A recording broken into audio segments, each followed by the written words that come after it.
Hi everyone, thanks for joining me today. This is Heather Welch with the Wyoming Department of Health Aging Division. This video is going to talk about how to track unregistered eligible clients' meals in SAMS. So if you have participants in your congregate meal settings who do not wish to fill out an AGNS, and you want to be reimbursed for their meals, you can be reimbursed for those meals, and we want you to be reimbursed for those meals. What needs to happen, though, is we need you to do a couple of things. First, you need to track those meals in SAMS, and so that's what I'm going to show you today.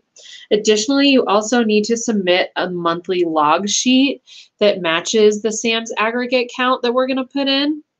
And you can get that monthly log sheet from the Congregate Meals Program Manager, and that's Caitlin. So if you have questions about that, contact her.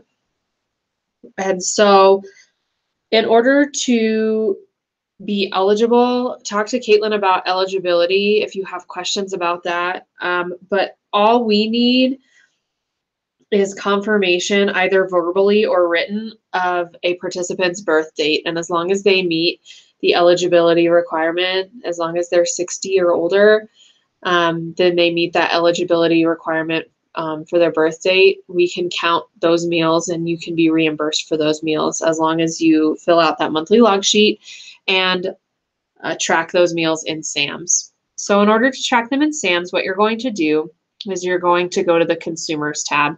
Now, I know that in SAMS training in the past, you've been told not to use this tab, and that's because things can go a little wonky when you do. So just be careful when you're using this tab. This is one of the few instances when you will use this tab. You'll click on the Consumers tab. If you haven't used it before, it might not be filtered in this way. So you'll use this filtering mechanism here on name. You'll click on the filtering mechanism, click on value contains, type in aggregate, and click apply filter. And then you'll choose this first option that pops up.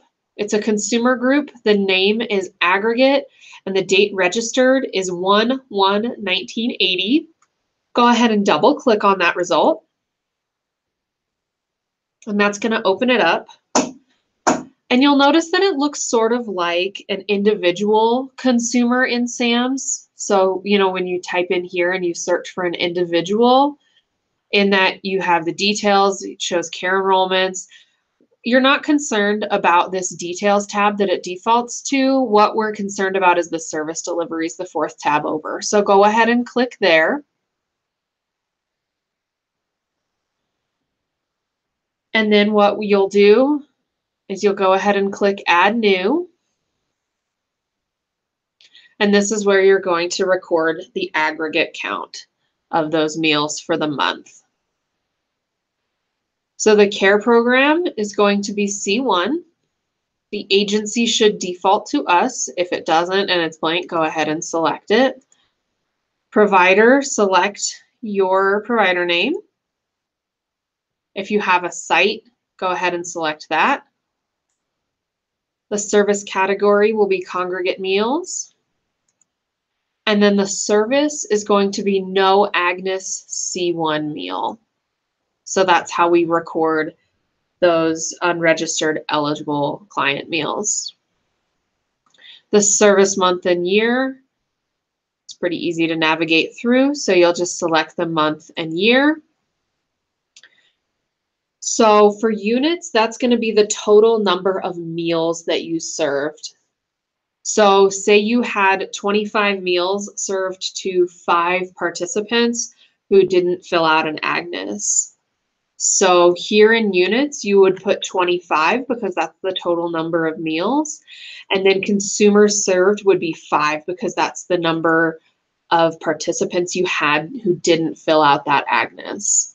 So again, units is the number of meals and consumers served is the number of clients or the number of participants who didn't fill out the AGNS but are still eligible to receive meals. So once you have that filled out, you'll go ahead and hit save and close. I'm not going to do so because I don't want to mess up services for seniors count. But once you do that, again, if you close and forget to save, SAMS is going to remind you. Once you do that, though, it will sometimes take a second. It'll think, it'll refresh, and it should pop up here. Again, if you haven't used this before, if you haven't used the aggregate count before, it might be sorted differently. What you can do is you can single click here on the service month year. Right now it's sorted from oldest to newest. And if you single click, it'll take just a second, and now it will sort from newest to oldest. And so then when you add a new one for the most recent month, then the most recent month after you save will pop up at the top. So you can check really quickly that it did add into SAMS.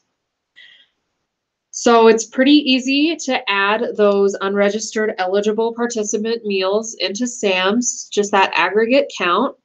Make sure that you're tracking it both in SAMS and by the monthly log sheet. You do need to do both in order to be reimbursed for those meals. If you have questions about that, please don't hesitate to contact myself or Caitlin. And as always, if you have questions about this or anything else in SAMS, please don't hesitate to contact me. Thanks so much for joining me, and have a great day.